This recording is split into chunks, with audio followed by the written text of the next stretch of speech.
Now, you talk about Chad particularly saying if you don't take care of your own portion, they will go away. The question is, are they holding any portion of Nigeria? That is the question I will ask them. Are they holding any portion? We are all stakeholders in the Lake Chad Basin. Thank God I operated there. It's just like a border. If you say you will not take care of your brother, that is your own headache. And the chief of army staff was on ground there. I think he's still there up till now. And they were on ground. Where are you holding? Demographically, they are not holding any inch of Nigerian land. Where they used to fish, I know that place. I operated in the Tumbuns in Baga, the whole of that place. So what champion are you for pushing an enemy out of your own territory? Why did you leave them there for this long? Those are questions people should ask them. I don't want us to go too much into it and begin to have diplomatic issues or strategic issues. So, my dear, tell Nigerians that they are not holding any demographic inch of Nigerian land. So if they want to withdraw from where they are supposed to border and look over the Lake Chad, let them withdraw. It is at the detriment of their own security. But that is not the agreement. They cannot withdraw because there's a commission and all the contributors, I can tell you, they are monitoring it. Because anything that happens here, it smears on the whole world. What about ISIS? When they were talking about ISIS, what has happened? ISWAP came out of ISIS. So that is why the world talks about collective security. In quote, you people may not know, it's a must. You cannot say you are pulling out. So that is what I can tell you. So it is something that happened that somebody will want to save face and all. So but I assure Nigerians that not 1 inch of our land has ever and will ever be lost to any of our neighbors. Even when the attempts were made several years ago, I will not mention specifics now. What happened? It wasn't possible. Is it now that we say let us collectively chase these criminals out of our common areas? So all those ones are just statements for people who are not aware of how the boundaries are there. They did not operate deep into our territory. No, not even slightly.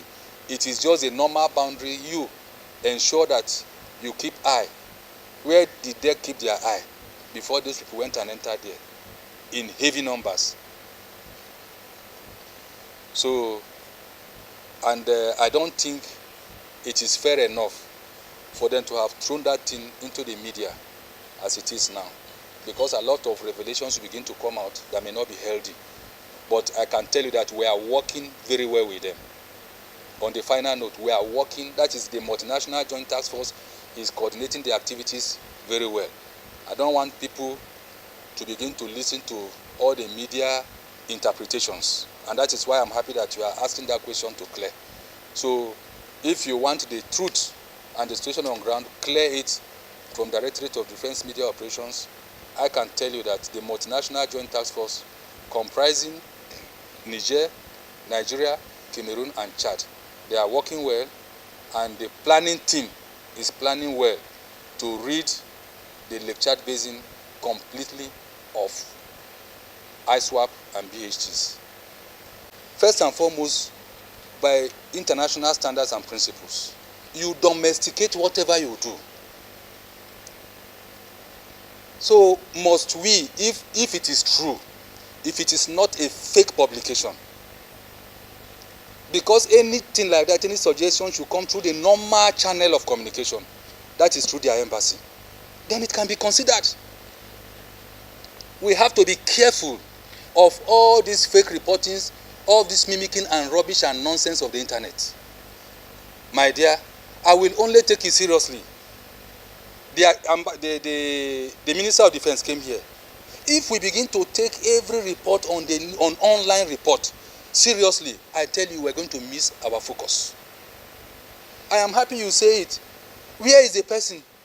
Let him channel it through their embassy. Package a suggestion. Then it will come to us, we'll look at it. However, will Chadians come and tell us how to manage our internal security? No, it's not done. If they don't know how to do amnesty, Let them ask us how it will be done. How many people what is a habit? Why did amnesty come to be in the first place in the history of this country? There were reasons for it. And there were results.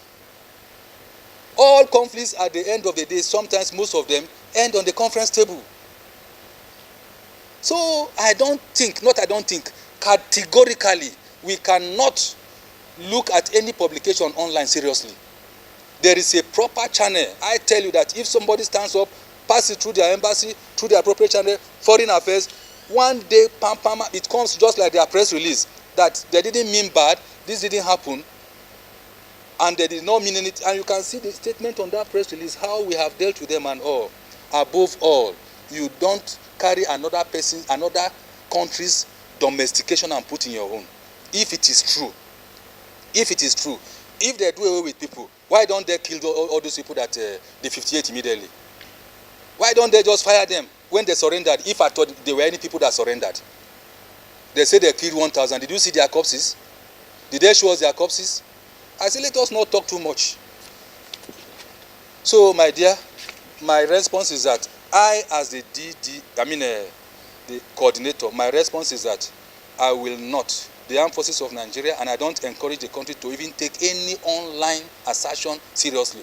There is a channel whereby government to government will advise. Let them now forward their suggestions.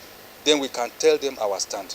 The reason why we now do Operation Safe Corridor, people say that they have repented, and we go further to separate them into the high risk and the low risk. Where are the high risk? They are accusing us. The high risk are in Kenji. Have we not tried them?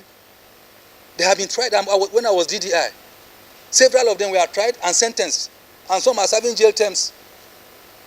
Then the ones that we are reintegrating, we will disarm, reintegrate and rehabilitate and reintegrate are the soft targets. I was there. They brought them. How were you captured? How were you taken into their fold? I was a meat seller. They came and packed all of us with our destiny.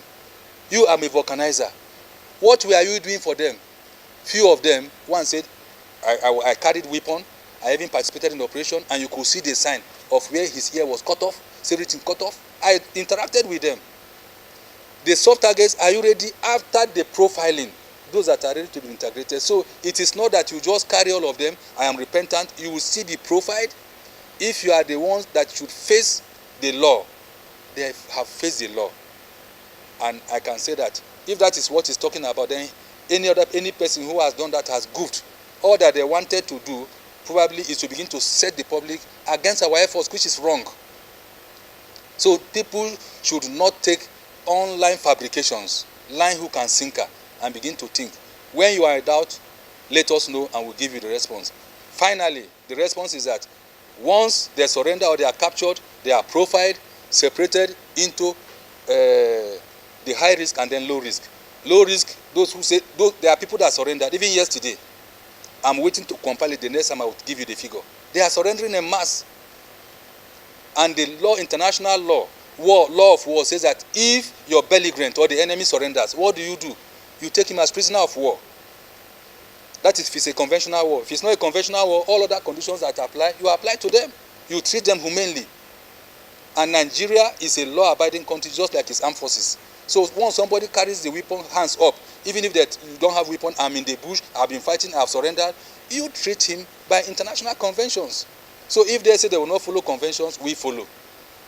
Thank you, my dear.